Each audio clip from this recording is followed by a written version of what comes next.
Hey family, welcome to SET-4-LIFE. We have with us today comedian, writer, host, Emmy award-winning producer, Ron G. Hey, what's up, brother? Doing, man? How you doing, bro? Good to see you. Good. I had to do it. I had to hype up because you're always hype. I never seen you in play clothes, bro. Like, I feel like you're always like real dressed up, but this is casual for you. Yes, Yeah, it's it's casual. Because I said, hey, I got to come in here. We're going to do this. And I'm just excited about you being here and us talking. So we're going to have a good time. So first of all, family, one of the things we're going to make sure we go through today is not only about how you're a comedian, but also how you're a host, all the different things you do, but also the hustle behind it. And then we're going to get into a little bit of money. Is that all right? Let's do it. So here, let's just start off right on. When's the first time you knew you were funny?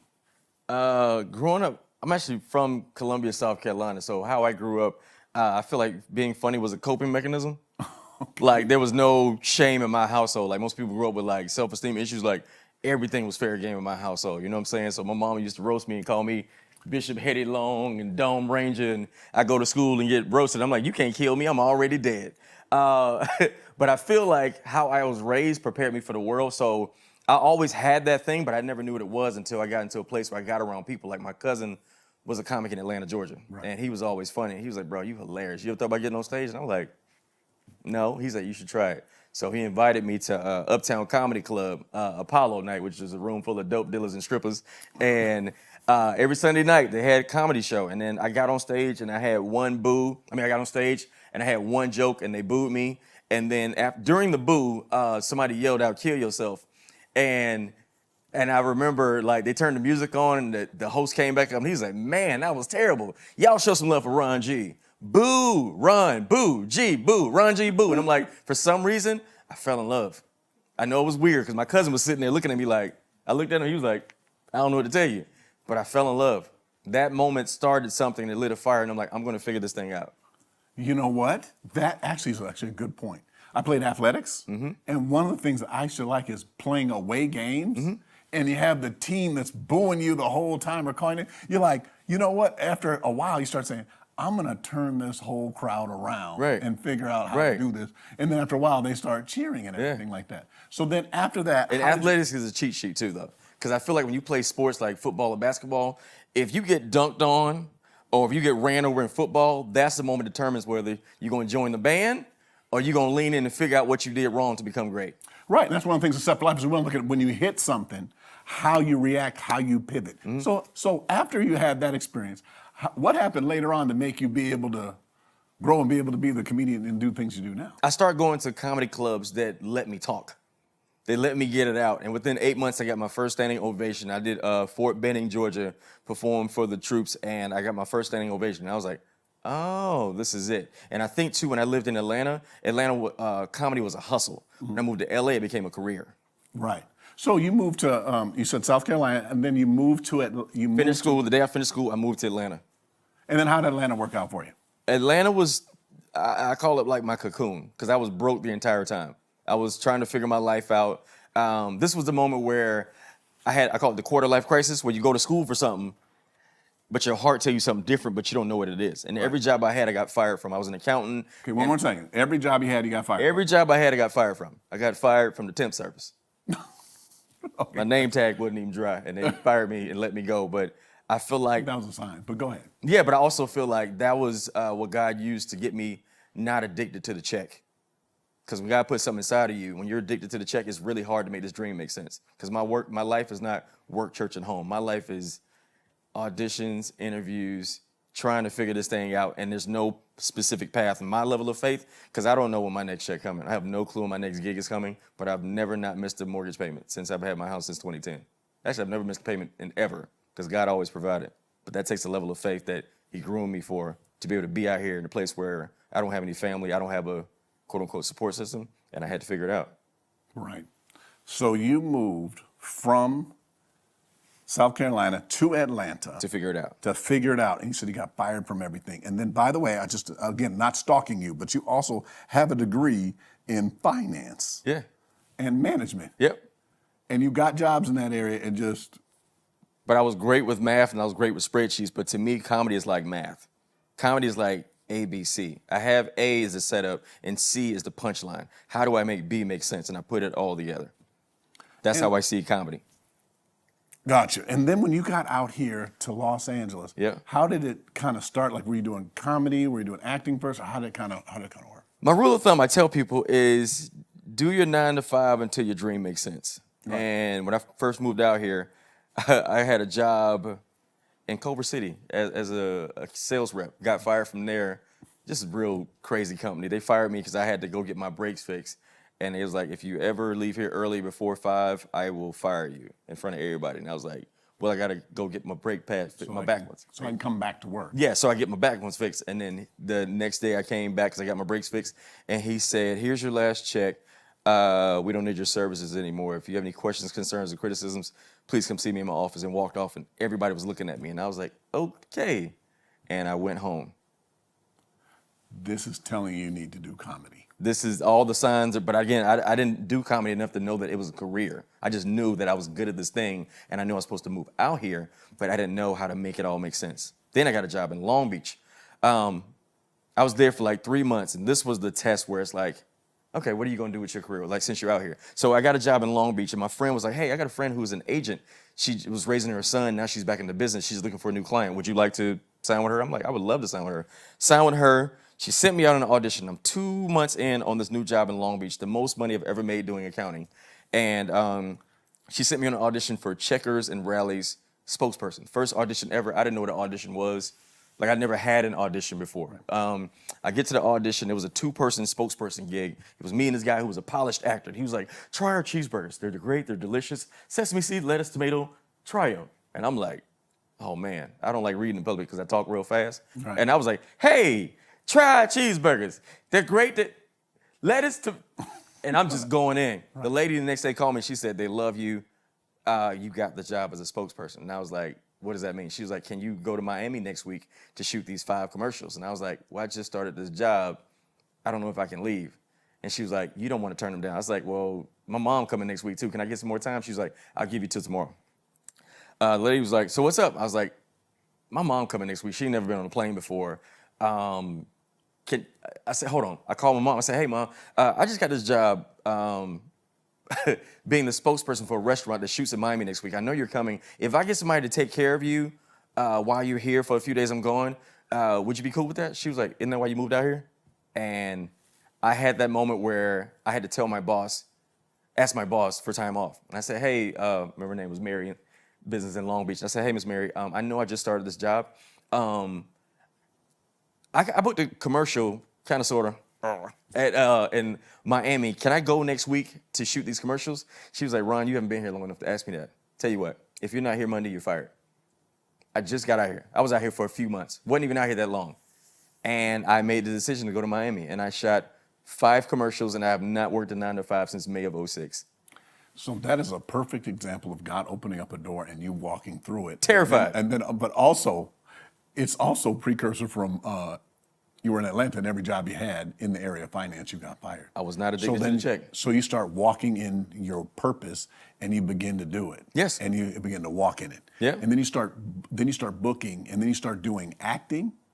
You start doing spokesperson. Then how did you? Then eventually. So got into after writing, that, I booked a TV show called Bill Bellamy's Who's Got Jokes on TV One. Right. That was the beginning of it. After that, a producer saw me on that show and asked me to audition for Last Comic Standing. Made the finals on Last Comic Standing. Yeah. Then after that, just kept booking stuff, man. And and then in order to be a great comedian, you have to do TV and film. Like, that's a part of it. And I started booking commercials, and I started booking TV and film stuff, and I was like, it started happening. Right, but I see how you walk through, you keep going through doors and you do it, and I gotta now go to persistence. So look, you do a lot of auditions. Yeah. Like you even have one today that you're, Yes. that you're going to. And as you're doing this, you see the hustle. What lessons would you tell people about just if they want to follow their dreams or different things that would be good for them to do? Keep a 9 to 5 until your dream makes sense. Gotcha. It's always good to be, talent is easier to come by when you have a full stomach and lights and food and health insurance. My path has been very unique, but just working. I wrote some of my best jokes while I was at work. Gotcha. And you can get material from that. You get now, material also, I want to let own. everybody know I did not pay Ron to come in here and say this, but as you guys know, as your financial pastor and doing things like this, he said keep your 9 to 5 in doing it. We've also interviewed several people that also work in these fields and entertainment, different things, and they keep their job so they can pay their bills Yeah. and then to do it. But also you get material from doing this. Right, and you'll know when it's time Yeah. to quit. You'll know because you'll keep booking gigs out of town and it won't make sense anymore. But until then, keep your 9 to 5 until your dream makes sense. And then that way you can operate in your gift and then also not take things. I don't know if there's things that they've asked you to do and you go, that's not me. Because you operate in your essence and doing what you're going to do. And I never do anything out of lack. I get paid now to leave my house. I get paid to leave my wife. So if I leave my wife, you're going to pay me. Right. You know what? It's interesting. I'm going to go into something that I want to tell you. What my wife said about you is this. But one of the things is that you do that is that now that I have children, now when people ask me to come speak somewhere, I weigh it out. Now my wife has to be there with the kids, different things. So it changes. So I do them and I pray about it before I'm going to go. But also, Ron, I've been wanting to interview for quite some time, and I want to teach you guys a lesson about how you watch people and how you become better at either a comedian, a speaker, or just in whatever you're doing. Yeah. So I have this belief system. So I want you to know that I think the best storytellers in the world, anybody want to argue, we can go along as long as you want. The best storytellers in the world are, number one, pastors. They can tell a story. Number two, since you're here, are comedians. All right. Richard Pryor, live on the Sunset Strip. He was telling a story about being in Africa. I was in Minnesota in a basement when I was a kid. Something hit the floor. I turned around. I thought there was a lion behind me in Minnesota in my basement. Right. Because he was telling the story so well. Third, extremely good salespeople. Like he didn't say that. Like they have you walk into a home, a real estate, and you think you've lived there already by the way they're telling the story. So they have the ability to tell a story. It's not what you say, it's how you make people feel. It's right. And now he's taking my part, like, because I'm about to get into him in a minute. I'm about to get into him. Right. It's the experience that you have when you're with that person. Bishop Palmer, I'm biased, and co-pastor John Paul, they're telling stories in the Bible, and you're like, I can walk on water at the end of the story. You know what? Lazarus, right? You know what I mean? You feel like you're in the Bible. And then when you're doing it, okay? And now back to salespeople, the exact same way it's experienced when you go places. Disneyland past people paying $100 plus just to get in there to be able to have that experience.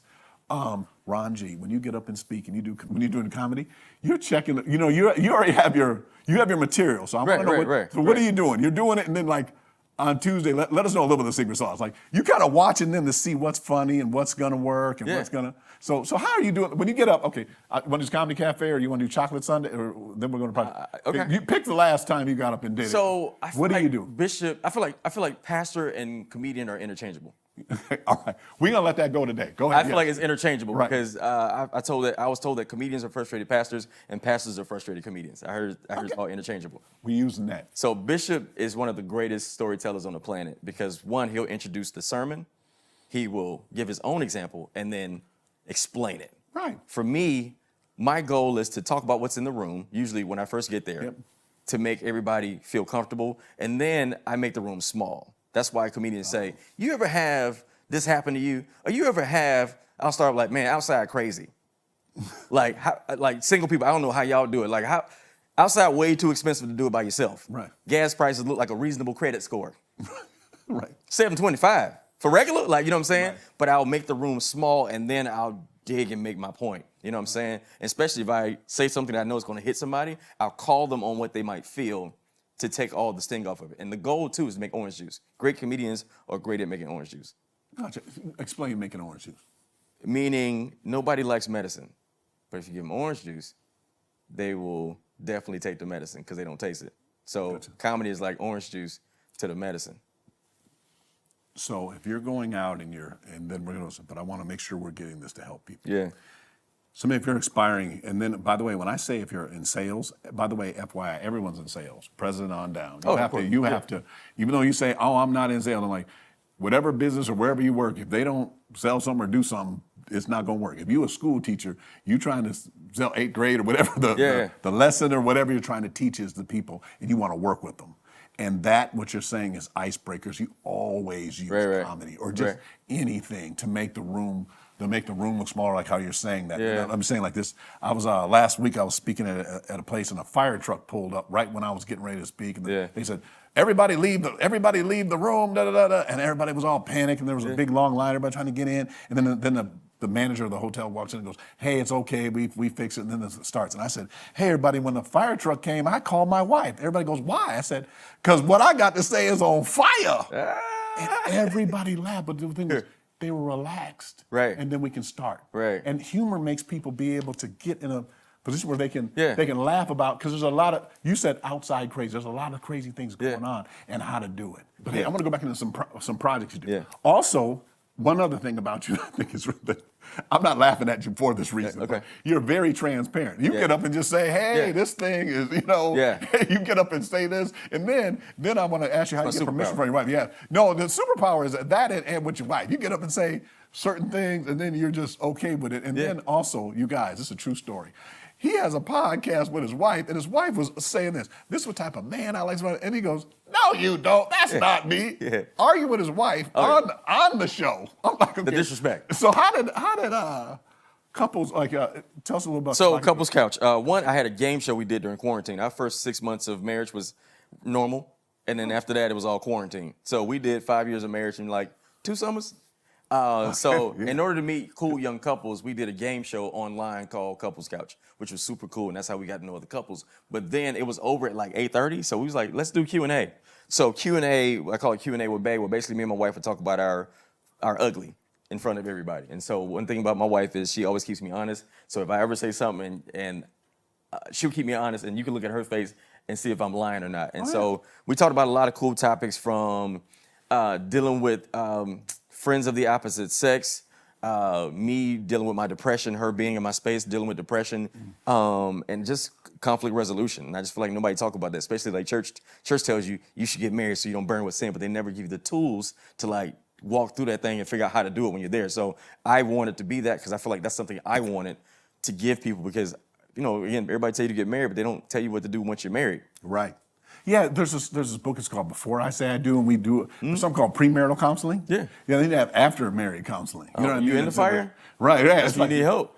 And but I think it's important to have what you're doing is a community of people who are married and working through it together. Because that's why one of the things is getting married friends. If you want to be in good physical health, hang around people that are in good physical health. If you want to get your finances together, hang around people that are good with money. Oh, absolutely. So that's why I think that's really good. And you always think you're the only one. You think you're the only one going through something. You're like, no, it's a lot of people going through what you're going through. But women are a little bit better. Men have that Lone Ranger thing a little bit more than I've seen women over the time. It's hard to do intimacy without vulnerability. But you're willing to do that. I am. And you're willing to do it publicly.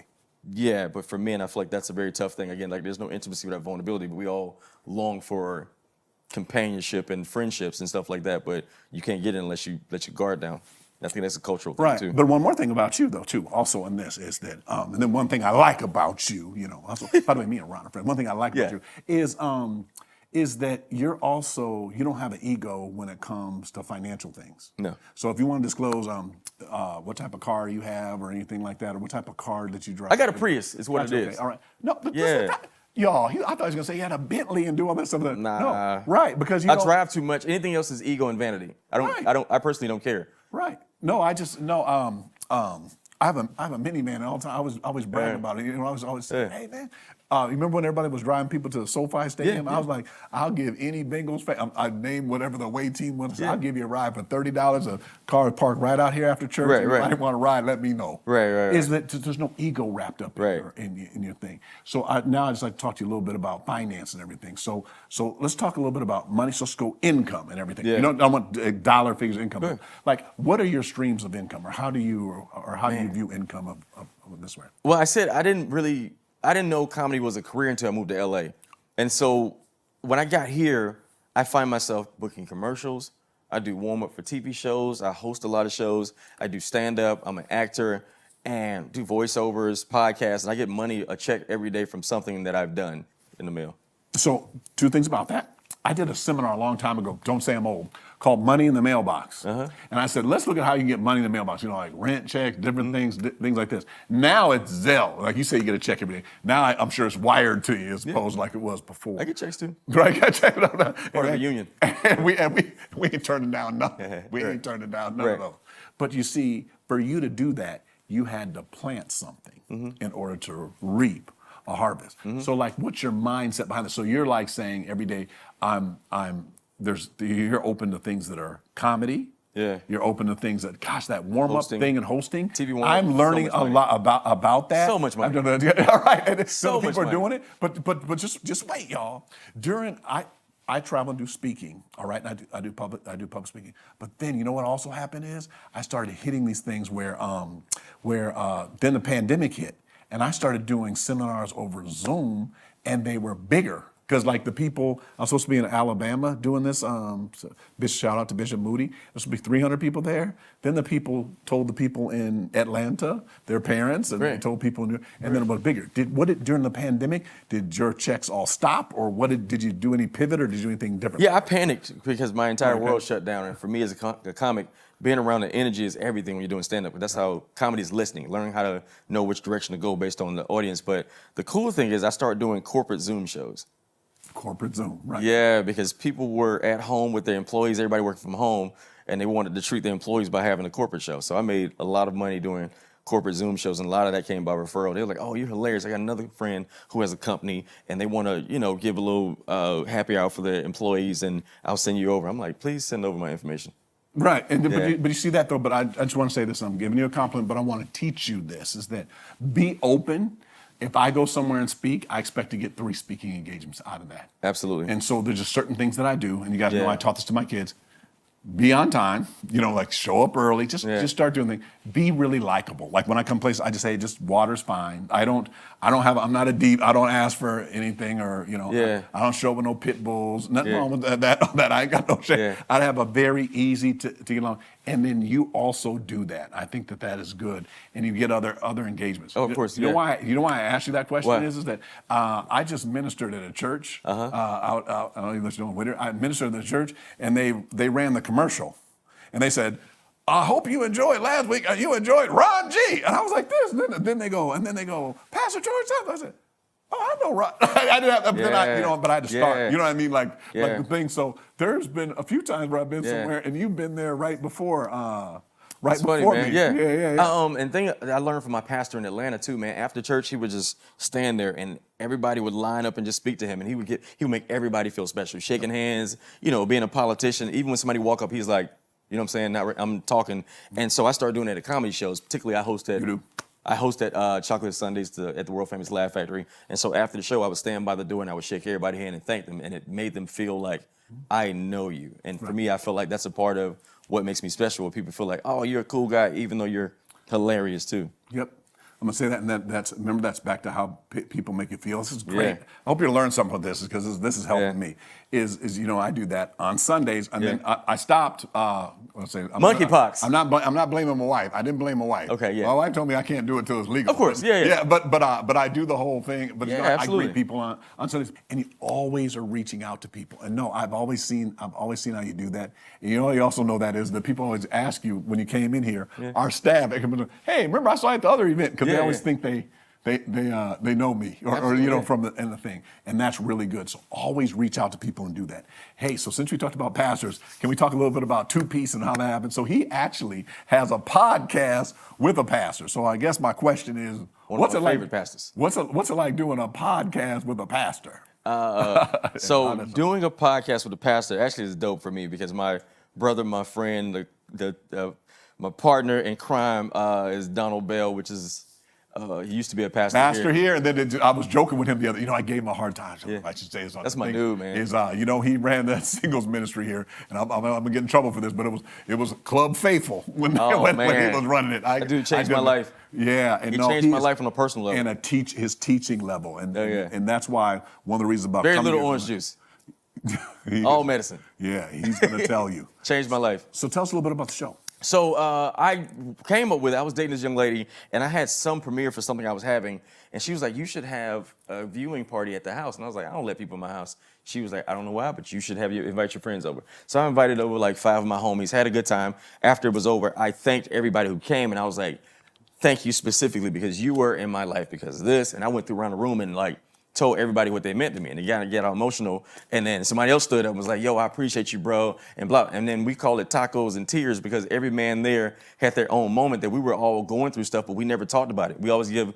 the bullet points like Sports Center, but we never talked about it. And I was like, "Yo, dudes out here going through it, but nobody ever talk about it out loud." So for me, I wanted to come up with a cool space and place for men to like talk about how they feel, because we chase the dream, we chase the money, but I don't think we work on the things that allow us to sustain it once we get here, meaning the relationship with God, the finances, and like just being around good men, because in order to have a good marriage, you got to be around dope married people you can lean on to like talk through stuff. So I was like, let's try it. And so for some reason, Don Bill got close, and I was like, hey, would you mind being a co-host of my show? And he was like, bro, I got so much stuff to say, because I like him. Like, he's dope in church, but there's parameters. But when we do our podcast, to let him go and take the leash off, I think it's like the dopest thing ever. And I wanted us to have a dope platform to like help us heal, figure out a starting point to like how to get better.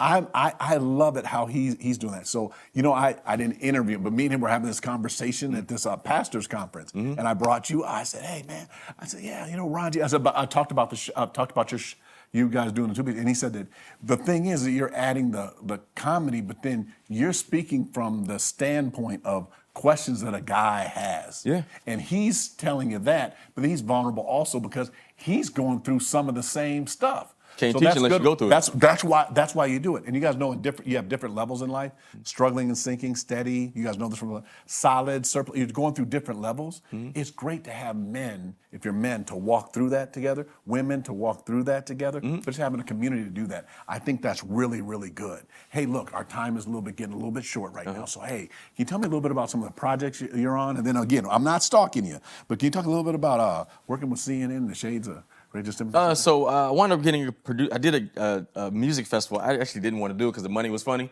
and I said I would do it. And then between one of the acts, the DJ and the artist didn't go out, and I just went out and started performing, and I was giving it to him. After that show, producer came up to me and was like, hey man, you're super funny. I want to talk to you about something. I'm like, what's up? And so he's like, I got this show I'm working on for CNN, and we need a young black voice that understands the host with a sensibility that can, you know, help him write for the show. He said, would you be willing to do it? And he told me how much, and I was like, let me check my calendar. Yes, and I wound up doing it, and it was United Shades of America on CNN, and we won an Emmy my first time producing on the show as a consulting producer. Just being your friend, I feel like you know, I'm gonna start walking around. Like this. Yeah, George, man. Pastor George, what are you doing? I'm with Ron G. That's what I'm doing. No, but see, like changed my life. But also the lesson in that is look how he is Look how he is. What I see in that is how your gifts, you're letting them shine. Yep.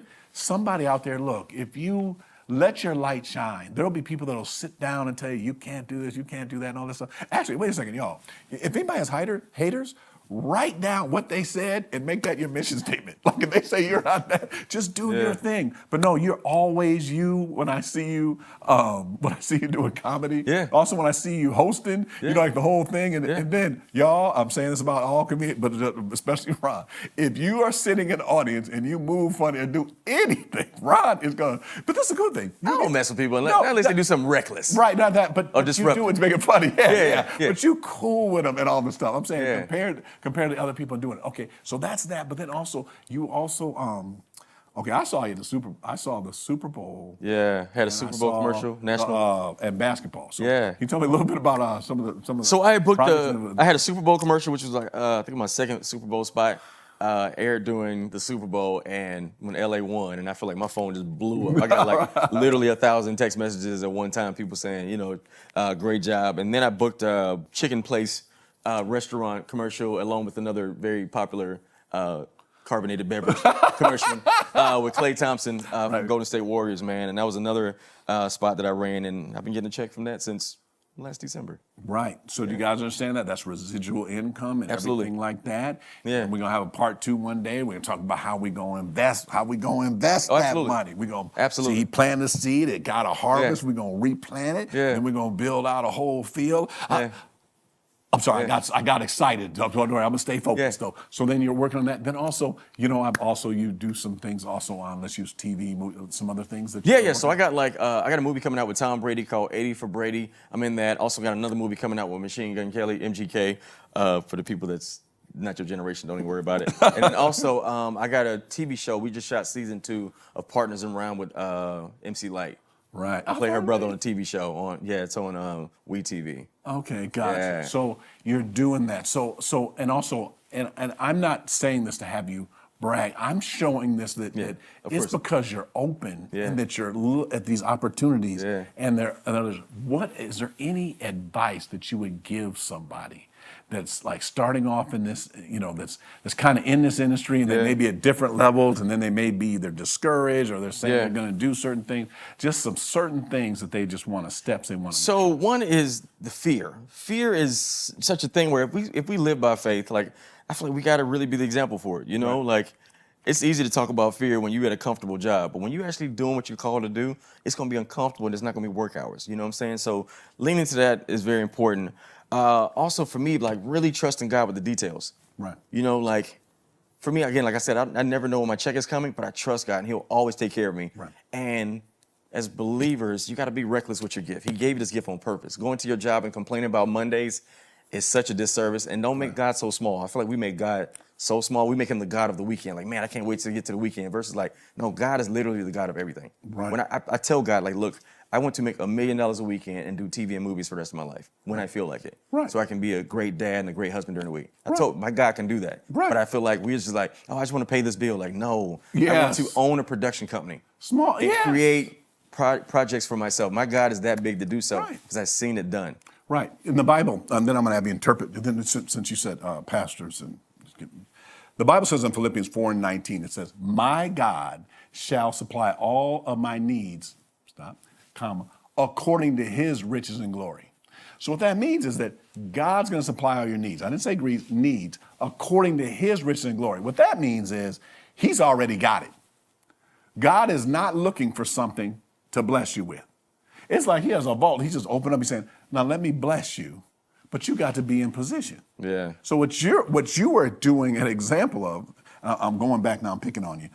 When you were working at the accounting place and then they call you up and say, we're going to have you fly to Florida to do the thing. You're saying, I want my blessing. Yeah. And then you're doing it. Then when you're saying the other ones, you're not waiting for something to happen. Man. You have the faith in it. Man, don't let your prayer be procrastination. Sometimes you're waiting on God, but sometimes God waiting on you. That is just the way that you're doing that and also walking through that. Again, Ron, anything else you'd like to share with our listeners and fans? Yeah, and honestly, man, like I literally do what I love for a living, and that's a blessing for me. Even if I don't have all the riches and the title I want, I take care of my wife doing what I love for a living. I think that's a blessing. I don't go to a job I hate.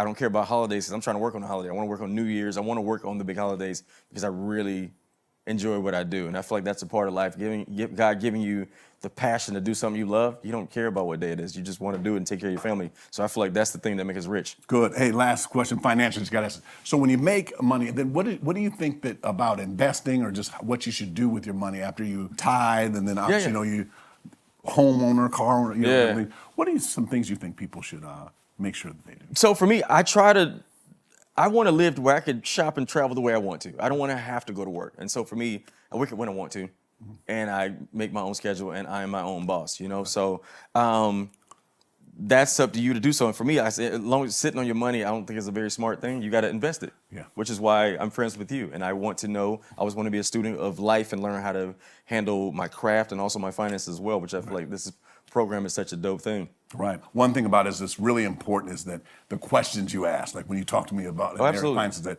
one of the things that you do is you see things that are happening around and go like, hey, let me invest in these things and let me do those. And that's very wise and that helps you. You guys, thank you so much for joining us on this episode of SET-4-LIFE. But this is one of the things I wanted to make sure that we learn. You're watching this show today and you saw someone who's number one, operating in their gift. 2, they're operating in full faith in what God's going to do through them. And in doing that. Also, number 3 is every door they had, they didn't just try to tiptoe through it. he ran through it and he utilized that. There's a lot of things that we learned today, and I'm going to ask you if you can just give me a high five. Think about 5 people you could send this to, that this would be a blessing to, that'll not only help you, but also help family, because we're all about generational, family and friends. Again, thank you so much for joining us at Set for Life, where we live by design, not by default. See you on our next episode. God bless you.